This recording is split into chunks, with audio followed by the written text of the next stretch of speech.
Okay.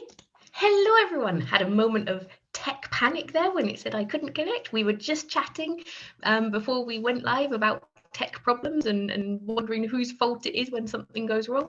It probably was Zoom's fault today. Happy Thursday morning, afternoon, maybe it's Friday already where you are. Today I'm joined by Fatime Losonci. I'm going to have to get you to say your surname, Fatime. I tried. I'm terrible with surnames. So Fatime has joined us today to chat about teaching skills. We're going to be chatting mostly about teaching listening skills, but with Fatime's bootcamp, you've got the whole deal: teaching listening skills, reading skills, writing skills, and speaking skills. So, Fatime, first of all, could you correct me with my terrible pronunciation of your surname? I'm so impressed that you're pronouncing both my surname and my given name wonderfully. So no comment there. Thank you. Yeah. Oh, that's very nice. Thank you. Cool. So, first of all, okay, before we get started with chatting about skills, can I ask about the dogs? Yeah. All of your blog posts, there's always wonderful pictures of dogs. How many dogs do you have? Do you have dogs? That's the thing. I don't have any now. So this is how I'm kind of, yeah, it is always kind of a surprise for people. But I love them and I'd love to have dogs again at some point once I feel a bit more settled geographically. And I thought that, we kind of want to draw, some attention to our posts and IELTS and teaching and all these things can become a bit more repetitive, a bit more monotonous on social media. So I don't know where the idea came from anymore. It would be hard to tell, but I'm happy I did because people are resonating with it and it's kind of a good combination and it's not so much about teaching and IELTS only, which I repeat can be really challenging, really stressful, really monotonous if we don't break it up somehow. Yeah. Awesome. Yeah, I mean, they certainly are really eye-catching images that you choose for your posts. And you're quite a prolific poster on social media as well, which is great. I mean, you've got a fantastic blog. Obviously, you've got the book that you can tell us more about as well.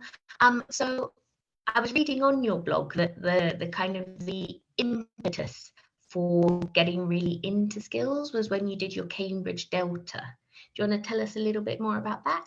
Yes. Yeah. Thank you for asking. Exactly. I really struggled on the course because I went into it thinking that surely what is in course books and the textbooks available at the time would be enough. And then I kind of had to learn the hard way that often they weren't.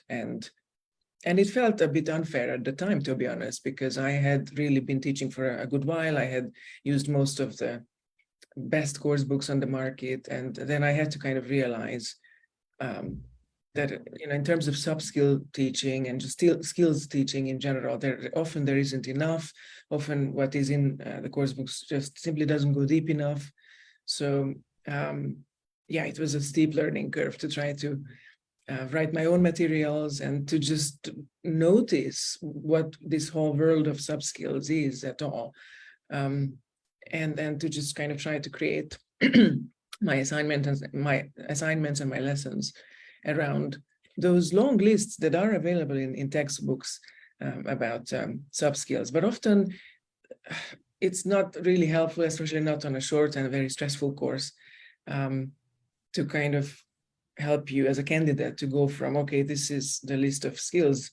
How do I make it happen in my in my classroom?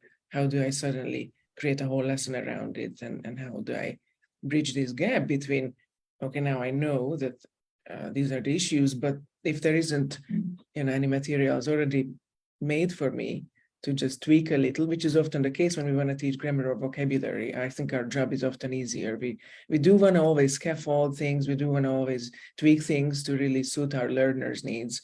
But we have an easier job when we are teaching grammar and vocabulary, in my experience, because course books tackle these much better. I would agree with that. And I think as well, the skills, it's things that we do innately. You know, when you learn a language, when you learn your own language, you skim, you scan, you decode, but you never get told that that's what you're doing.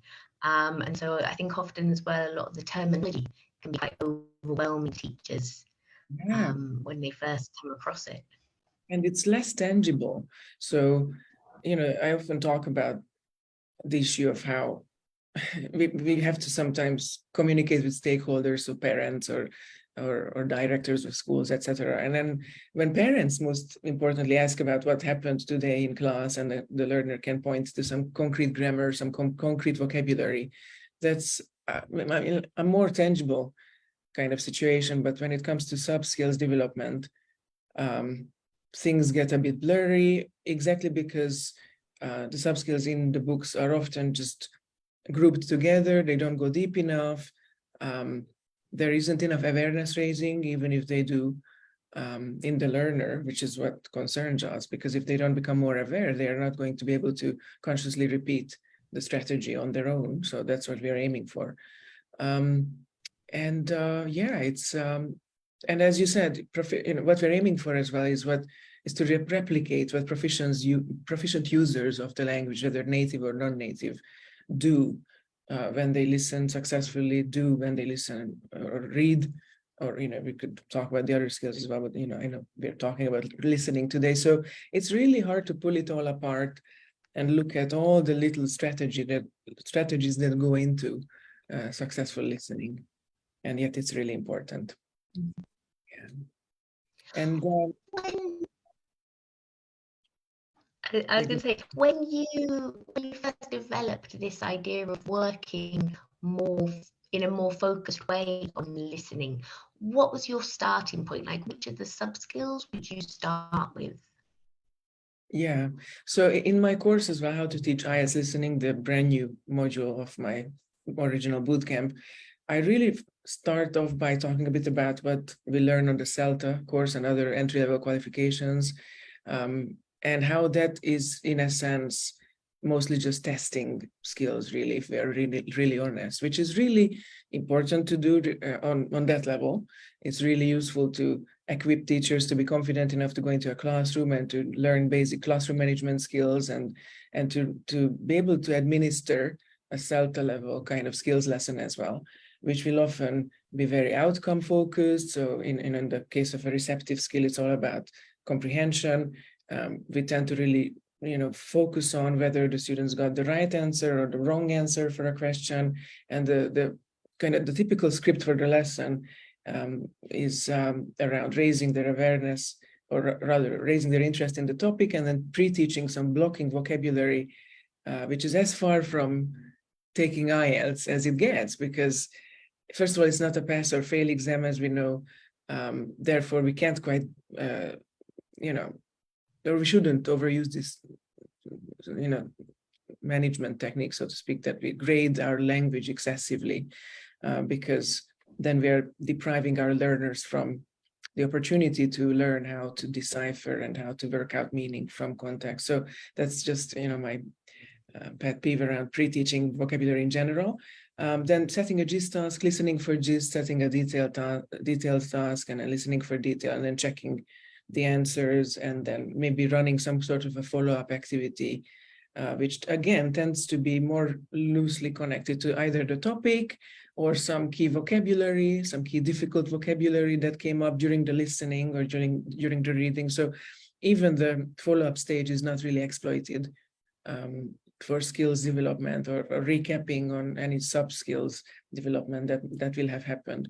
And compared to this, when we actually teach skills, we kind of follow the Delta or MA TESOL, or depending on the course, but definitely a deeper approach, and we really focus on checking how we could equip our learners to consciously decode what they're hearing or what they're reading in the case of the receptive skills. So that will, of course, employ or will need the use of sub-skills, and we need to always start this by looking at a micro process. So it's not enough to just learn a listening lesson and just run with the macro skill.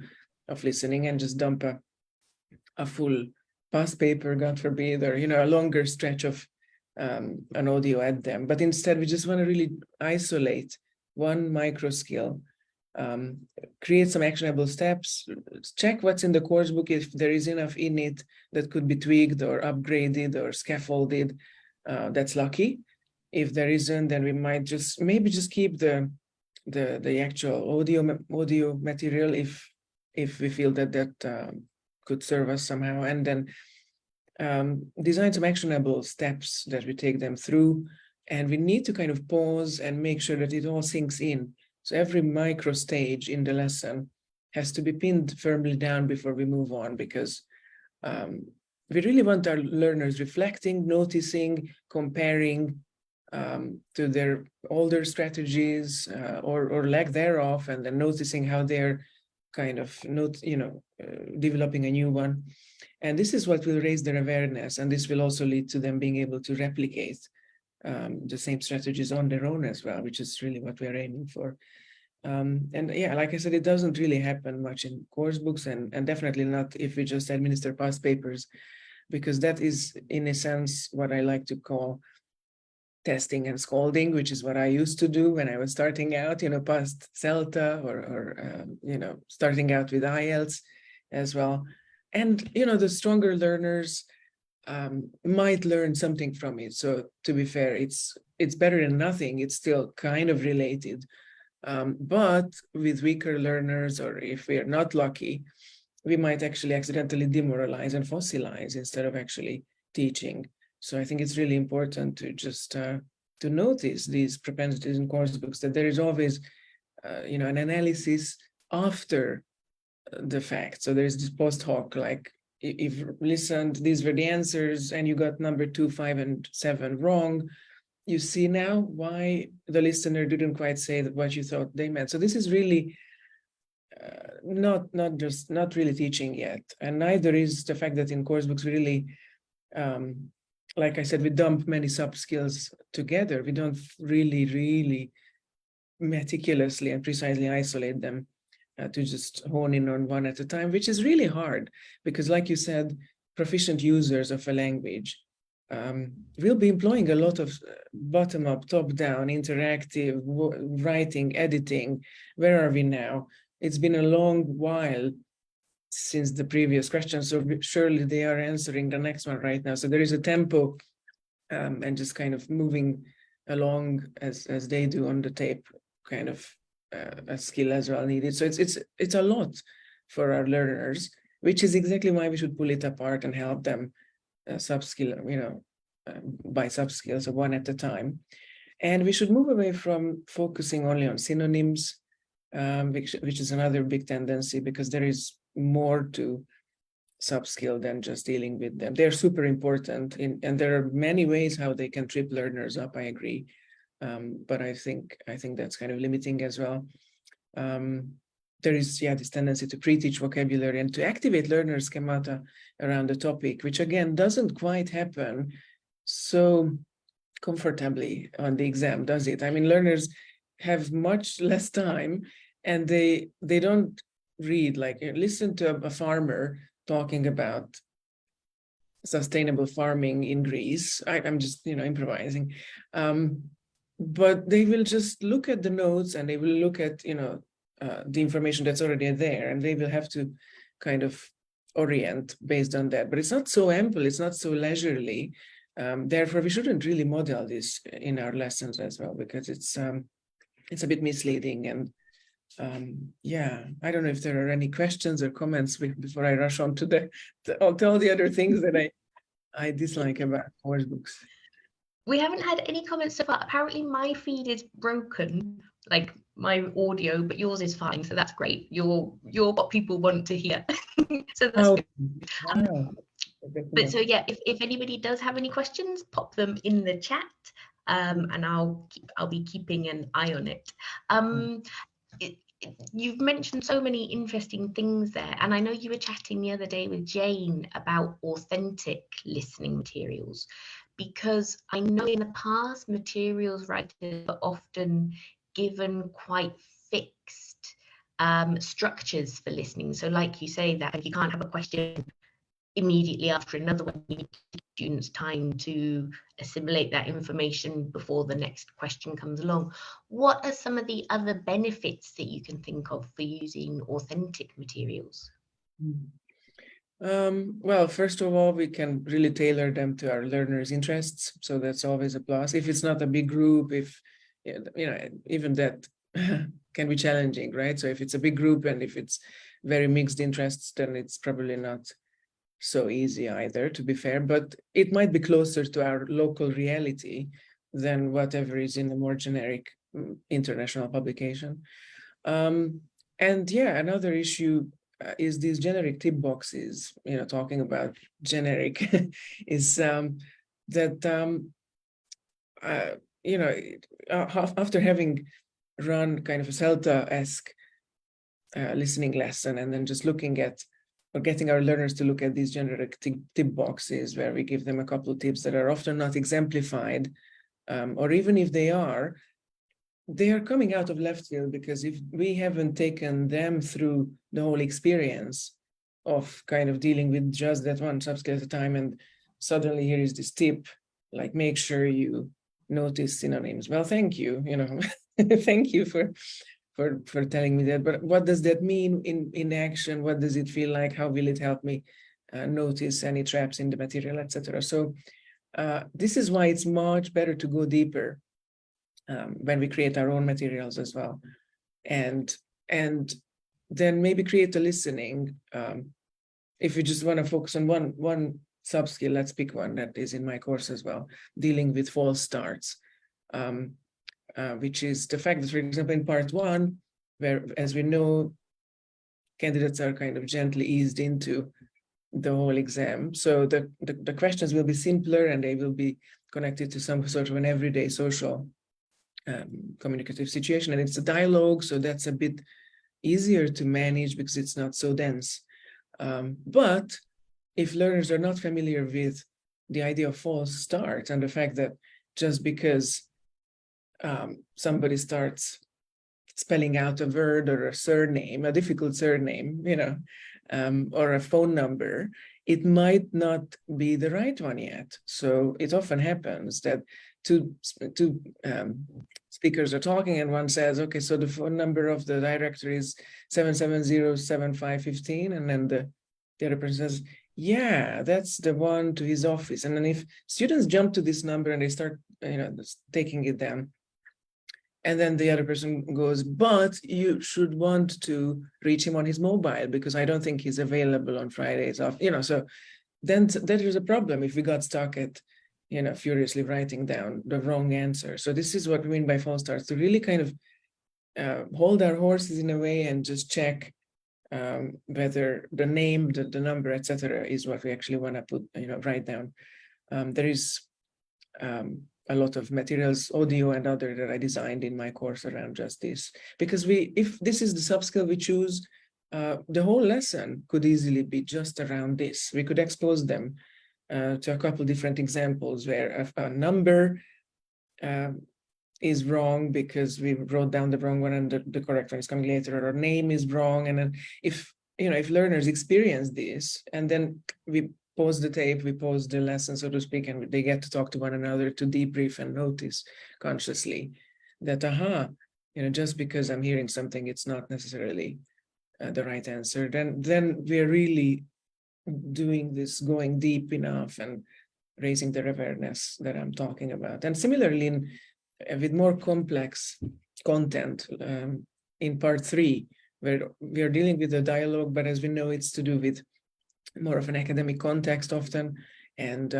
it's no longer a matter of traps to do with numbers and names anymore, but the actual information, and it can evolve as the material goes on and as the audio progresses. So somebody might state an opinion, and then the professor might say, yeah, that used to be true in the previous century, but now that something else is happening, something else is true entirely. So if we've already circled in a multiple choice option A because it felt right at the time, then we are in trouble. We might have lost a point there, and then the student takes over and he kind of refutes or keeps arguing, it might shift back again. And if we started out with option A, the professor then kind of alluded to option C, we might eventually land on option B.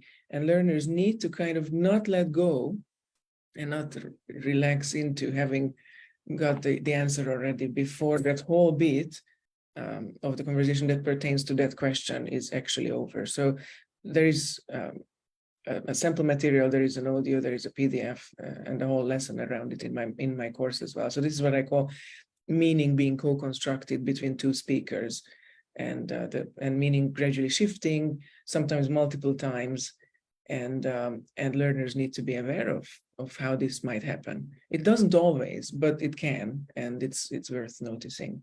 So yeah, this magnifying glass approach, as opposed to just here's the full listening with a truck, a bunch of sub skills at a time,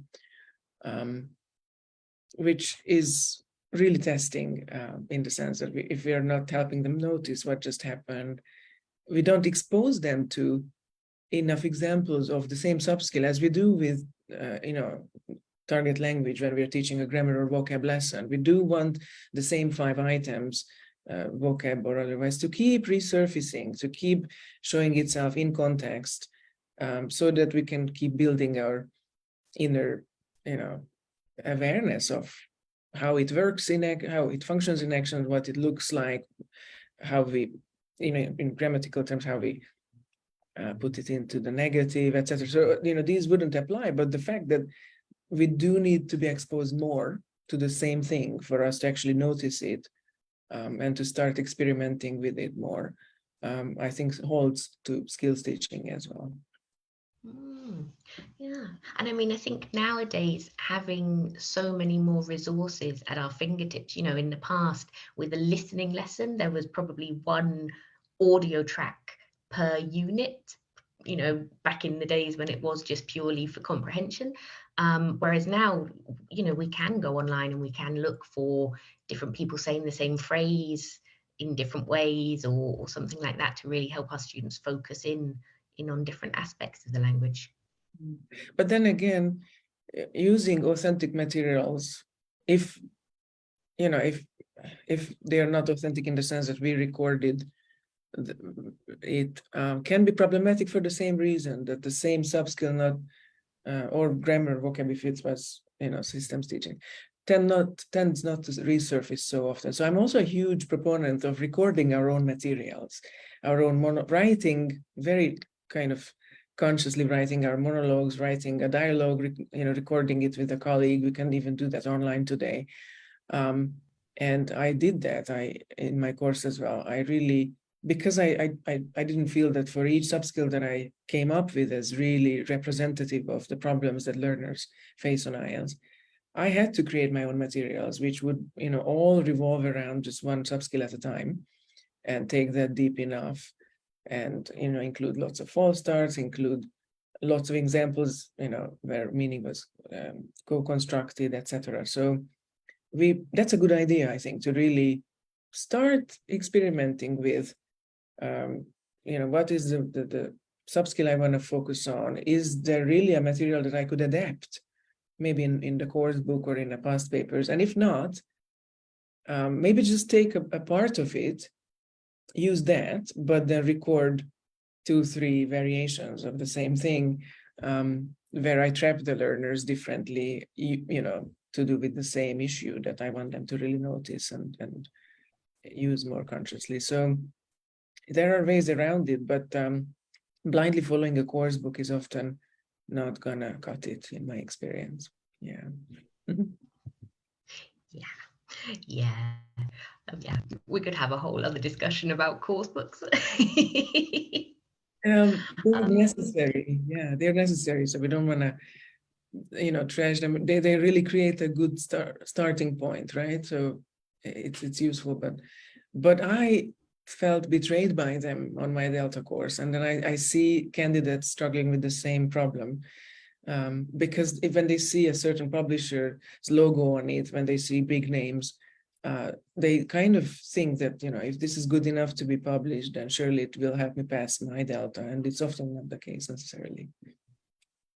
Mm-hmm. Yep, I completely agree. And I mean, as a course book writer, I can understand as well, coming from the other side of things, how tight course Yes. books are. I mean, and teachers' guides as well. There are often so many things that you would want to put in, but no, there are word limits and page limits and all that kind of thing.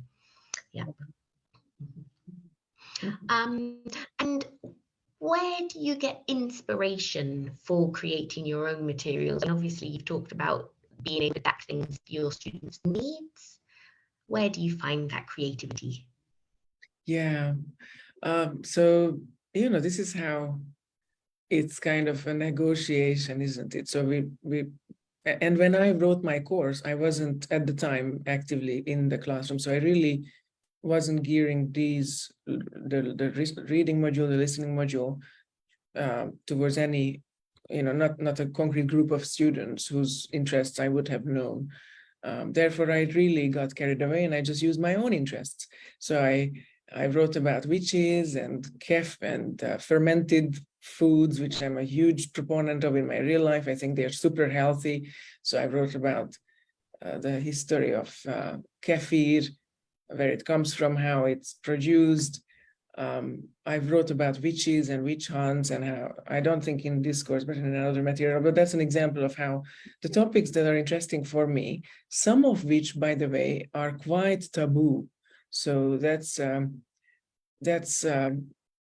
where I just kind of went all in after having written for publishers, where we really have to be more mindful of certain taboo subjects. And again, that's completely understandable.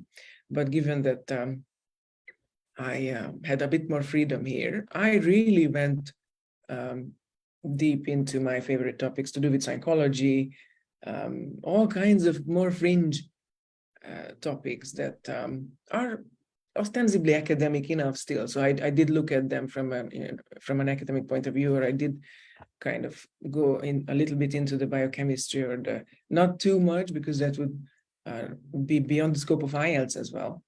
But I kind of found a happy medium there as well. So yeah, it's an interesting question. Like, where do we have the freedom to be creative? Because, like you say, sometimes we don't, sometimes we shouldn't. Because materials might be offensive or might be difficult. But psychology is a field, for example, on its own right. So it's academic enough. So I wrote a couple materials to do with trauma, I think, and epigenetic research, which is kind of a new thing. And I am personally interested in all that. And it's also part of psychology. So I thought it's kind of still okay. Probably it wouldn't pass in an official publication because it can be triggering. So, these topics are kind of heavy at times. Or I think I wrote about terrorism in another one. So really, really tougher topics. But again, that's connected to sociology and social problems and others. So I enjoyed having a bit more creative freedom this time around. Yeah. And what particularly do you enjoy about teaching exam courses? My best favorite, so many things, but my best favorite thing is just how driven the learners are and how autonomous they are, and how it's really more of a partnership usually than me begging them to do the work or to care or to really pay attention. So I understand that sometimes when we teach general English, or depending on our teaching context, that's very much part of our job to try to motivate learners or keep them motivated. But often when somebody finds us, especially if it's on short notice, they are too keen. So they will want results like, I need this exam, I need this band in 3 weeks' time. These are my previous results. Can you help me? So that's what I call a bit too driven, or a bit too ambitious. But it's still, if I had to choose between somebody who is absolutely not interested, is not enjoying learning English, then they already have a life plan.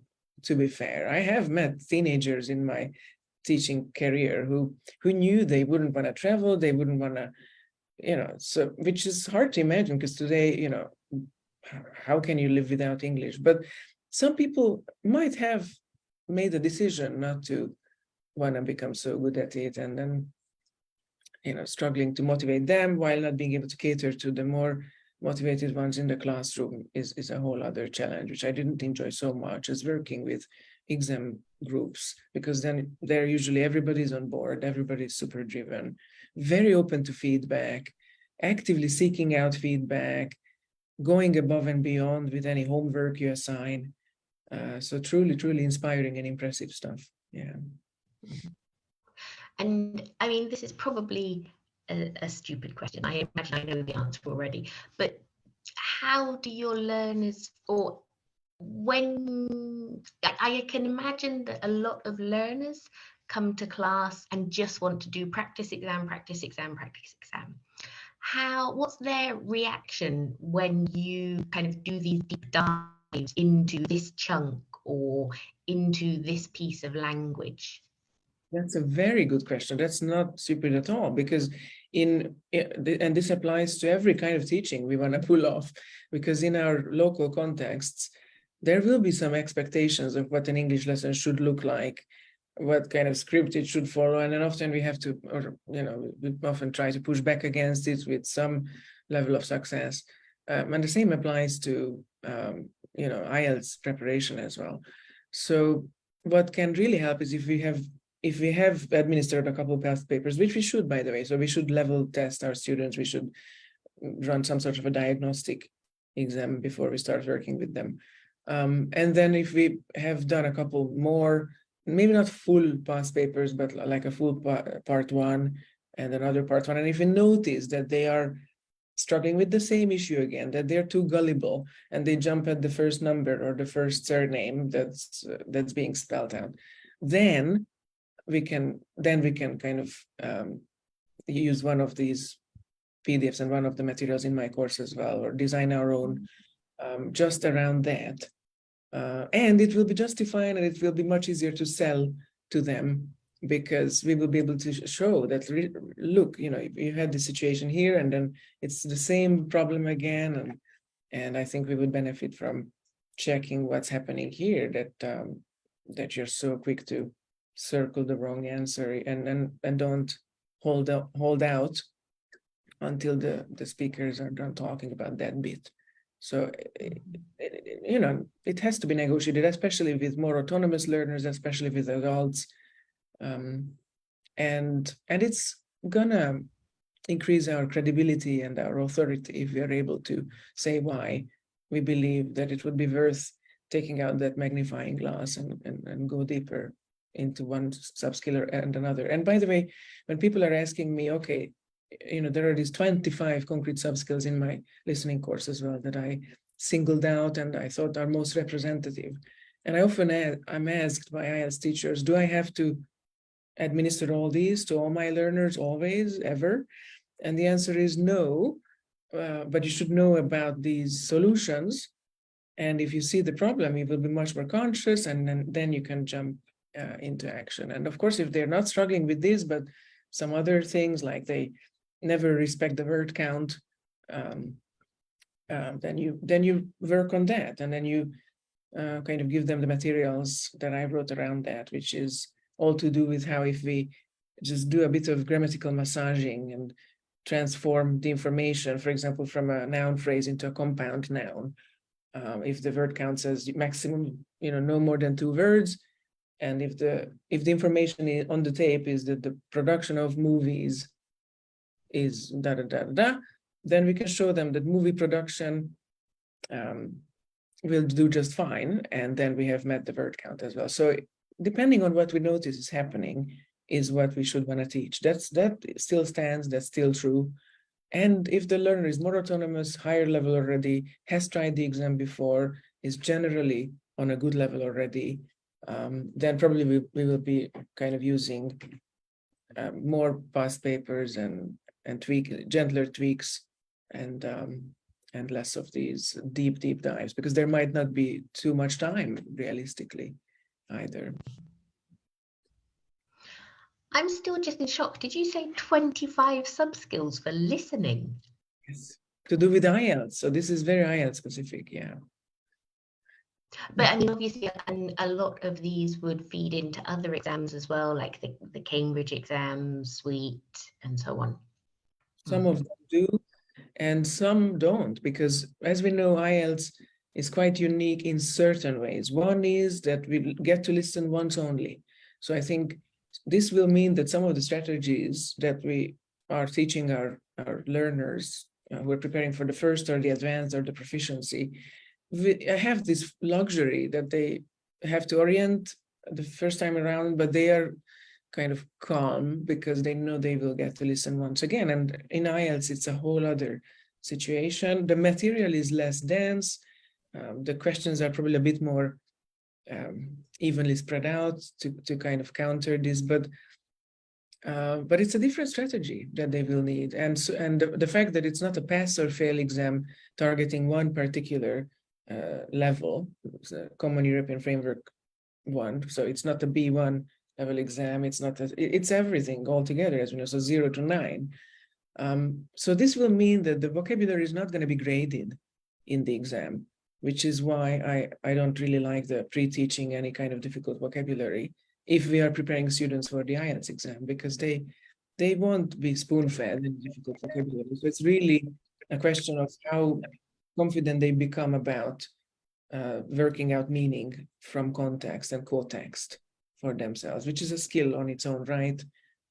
First and advanced candidates would do well with learning those skills as well, but I think it's especially important on IELTS.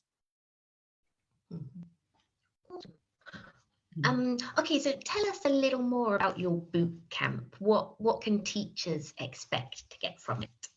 Yeah, it was a really intensive 1 month long course, and because teachers' realities are such that often they are teaching 20 to 40 hours every week, I kind of came to the conclusion that it's better to turn it into a self-study product with answer key and audio materials and me talking. So there are a lot of videos where I just give the same information, the same sessions, but broken up into problems and a brief introduction, so that people can watch everything on their own time and they don't need to kind of come to the session live and squeeze it into their busy teaching schedules often.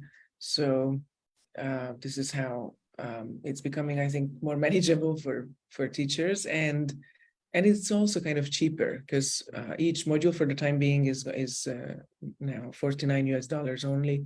So I think that's really a good starting point for people to just try out one module, one skill, preferably the one that they find hardest to teach and the one that their learners are also struggling with, because we tend to get carried away. So if we don't feel confident about teaching one skill, but actually our learners are just fine and they're scoring the bands that they would need in that skill, then it's not so urgent. I mean, it's always worth learning and then becoming better. But what I have found is that sometimes we are focusing on what we don't feel confident about as opposed to what they would actually need. So it's important to kind of bear both in mind when we look for CPD opportunities. That's a really good point, actually. Yeah, it's not necessarily about our needs, but the students' needs. And I mean, so obviously, because people can take these courses as separate modules, have you noticed that one particular skill is sought after more than others? Yes, writing by a mile. Absolutely, yeah. Because it's the hardest for all candidates, irrespective of mother tongues and nationalities. And if you just go onto IELTS's own website, the data is public, so you can check how, there are all the countries in the world, how people scored in which year, and across all the nationalities and all the years, it's really writing where people are struggling for a multitude of reasons, I think. And I love to teach writing. I actually started the whole IELTS writing journey because I had a teacher in 2016 who I was helping to take her own IELTS and to get a band 8, because she was a non-native speaker as well. and to kind of become more and more familiar with the exam and to start offering, which is often the case, by the way. So people are non-native speakers are often taking the exam and they want to get a better score this time around, and they are also offering it to lower band candidates, so maybe band 6.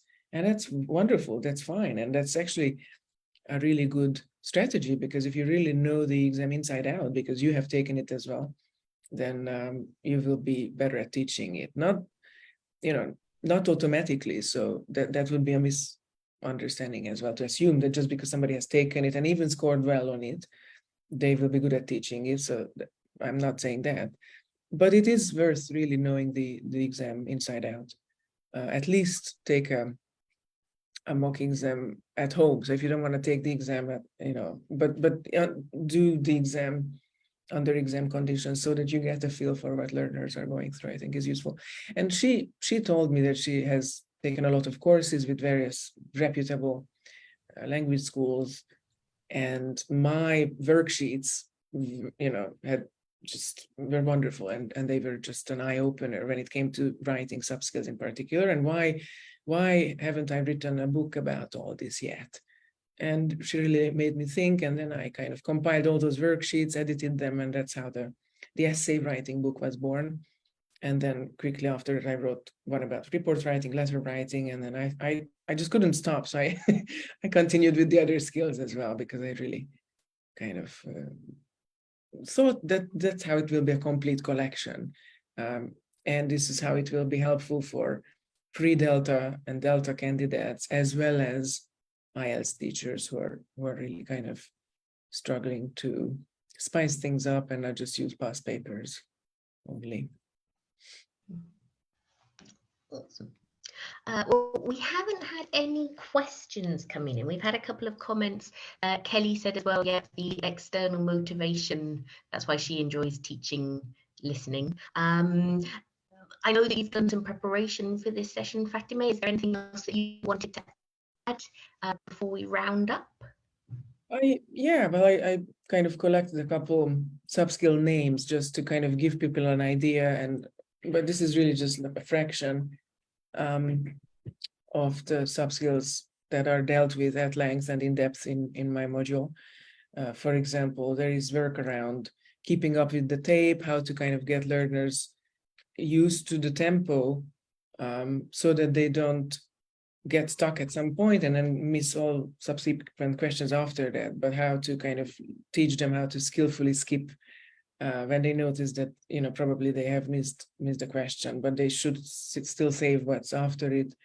There is a lot on word level distractions, a lot about the importance of causality and understanding causality well, in light of the STEM. So in light of the beginning of a multiple choice question, how that can trip learners up.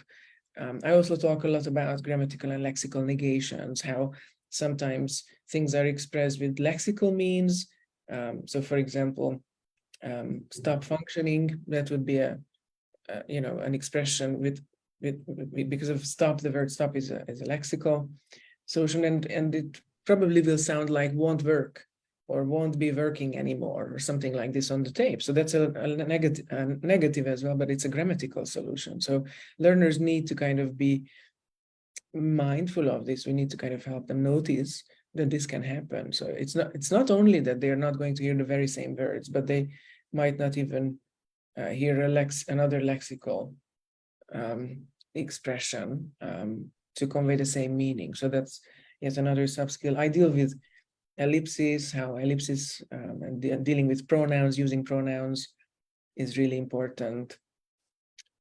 Emphatic stress, editing our work, because it's a once only, so it's a listen once only kind of situation. It's really important that we just catch and capture the information and write something down, even if it's not the correct spelling yet. And then how do we kind of manage our bandwidth in a way that we are still listening ahead, we are tracking where we are in the notes, and if we are sure that nothing important is happening on the tape, then we kind of try to work out the correct spelling or the correct grammatical form of a word that should come into a gap, etc. So there is really this very nuanced, very granular kind of tackling of the sub skills in my courses. If people are interested, they can message me on LinkedIn or check out my website as well, which is fatimelosonci.com. There is, as you said, a lot of blog entries already. There's also a free masterclass in which I talk about the same issue around testing and teaching and how they're not the same.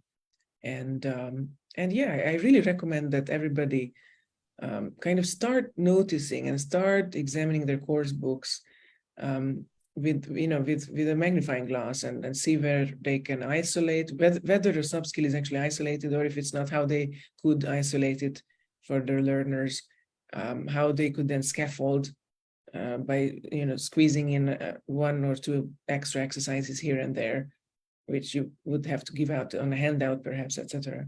And all with the intention of going deeper, so that learners really notice and really be able to repeat what they have done with us in exam conditions as well. Fantastic. Not everyone has the ability to create their own materials because they have to use a course book. So even just looking at what you do have and finding workable ways to start incorporating more of that magnifying look is great. I agree. Fantastic. Well, thank you, Fatime, so much for coming along this afternoon. It's this morning for you, it's this afternoon for me. I'm going to share the link to your website again in the comments, and I'll share a link to your LinkedIn profile as well. So if anybody wants to contact you, they can. And if anybody has any questions, do feel free to pop them in the chat if you're watching on catch up, and we'll get back to you. So thank you very much, Fatime. Thank you. Thank you, everyone, for coming and watching as well. It's been a pleasure.